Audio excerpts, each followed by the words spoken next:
추운 겨울, 반드시 조심해야 할 질환과 건강 신호들. 겨울은 조용히 우리 몸을 시험하는 계절입니다. 눈에 보이지 않게 체온을 빼앗고 혈관을 수축시키고 면역력을 떨어뜨립니다. 겉으로는 단순히 춥다라고 느끼는 계절이지만 실제로는 질병 발생률이 가장 높아지는 시기이기도 합니다. 오늘은 추운 겨울에 특히 조심해야 할 대표적인 질환들과 우리가 놓치기 쉬운 몸의 신호들에 대해 차분히 이야기해 보겠습니다. 겨울철 가장 위험한 질환, 심혈관 질환. 추운 날씨가 되면 우리 몸의 혈관은 자동으로 수축합니다. 체온을 유지하기 위한 자연스러운 반응이지만 문제는 이 과정에서 혈압이 급격히 상승할 수 있다는 점입니다. 혈압이 올라가면 심장은 더 강하게 혈액을 밀어내야 하고 이미 혈관이 좁아진 상태에서는 심근경색이나 뇌졸중 위험이 크게 증가합니다. 특히 아침 시간대는 가장 위험합니다. 잠에서 깨어난 직후 차가운 공기에 노출되면 혈압이 순식간에 치솟을 수 있습니다.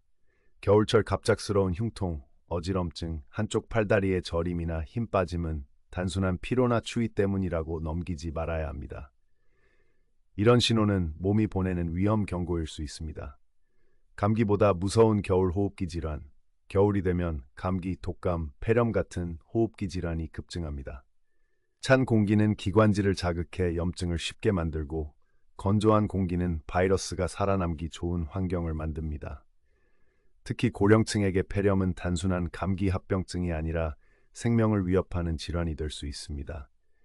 기침이 오래 지속되거나 가래색이 누렇거나 녹색으로 변하고 미열이 계속된다면 절대 가볍게 넘기지 말아야 합니다. 감기겠지라는 생각이 치료 시기를 놓치게 만드는 경우가 많습니다. 폐렴은 단순한 감기와 달리 시간이 지날수록 증상이 점점 심해지는 질환입니다.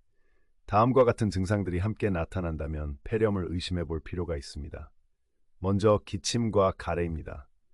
기침이 사흘에서 나흘 이상 계속되고 점점 잦아진다면 주의해야 합니다. 가래색이 누렇거나 녹색으로 변하거나 심한 경우 피가 섞여 나올 수 있습니다. 또 평소보다 가래의 양이 갑자기 늘어나는 것도 중요한 신호입니다. 다음은 발열과 오한입니다.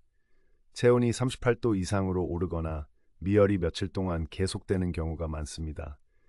몸이 떨릴 정도의 심한 오한이 동반되기도 하고 해열제를 복용해도 열이 쉽게 내려가지 않는 경우도 있습니다. 세 번째는 호흡의 변화입니다. 숨이 차고 호흡이 평소보다 빨라지며 가만히 있어도 숨이 가쁘게 느껴질 수 있습니다.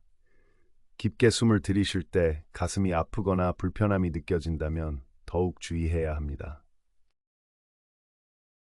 네 번째는 전신 증상입니다. 특히 노인에게 매우 중요한 부분입니다. 심한 피로감과 기운 없음, 식욕 저하가 나타날 수 있고 의식이 멍해지거나 말수가 갑자기 줄어들기도 합니다. 평소와 다른 혼란이나 방향감각 저하가 보인다면 노인 폐렴을 의심해야 합니다. 노인의 경우 열이나 기침 없이 이런 증상만 나타나는 경우도 많기 때문입니다. 마지막으로 흉통입니다.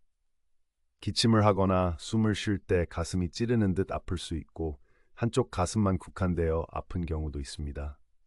그렇다면 감기와 폐렴은 어떻게 다를까요?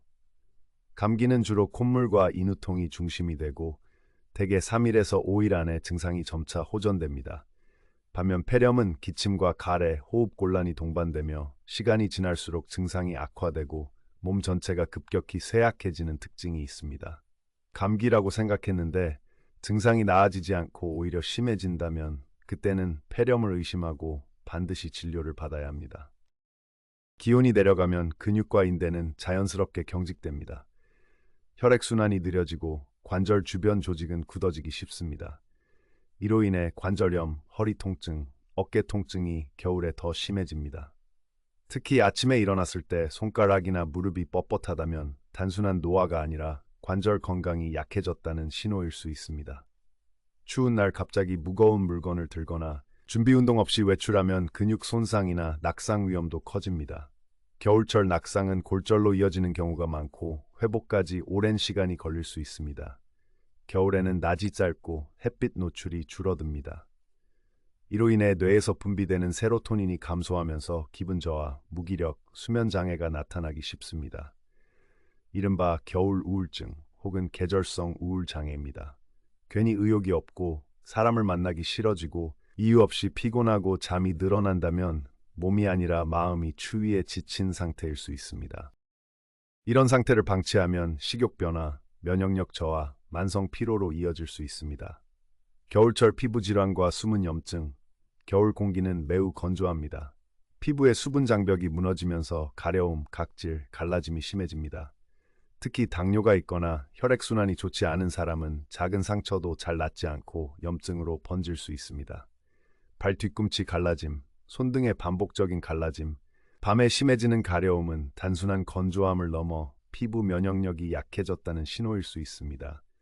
겨울철 소화기와 면역력 저하, 추운 날씨는 위장관의 혈류도 줄입니다. 이로 인해 소화 기능이 떨어지고 속 더부룩함, 변비가 잦아질 수 있습니다.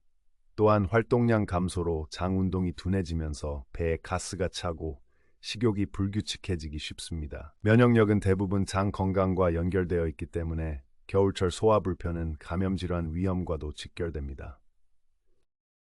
겨울은 단순히 춥기만 한 계절이 아닙니다. 몸속에서는 혈관, 면역, 근육, 마음까지 동시에 시험받는 시기입니다. 중요한 것은 이 정도는 괜찮겠지라는 생각을 줄이고 작은 변화라도 몸의 신호로 받아들이는 것입니다. 따뜻하게 입는 것만큼이나 규칙적인 식사, 충분한 수분 섭취, 그리고 무리하지 않는 생활 리듬이 중요합니다. 겨울을 잘 넘기는 것이 사실은 한 해 건강의 절반을 지키는 일입니다. 오늘 이 정보가 추운 계절을 조금 더 안전하게 보내는데 작은 도움이 되기를 바랍니다.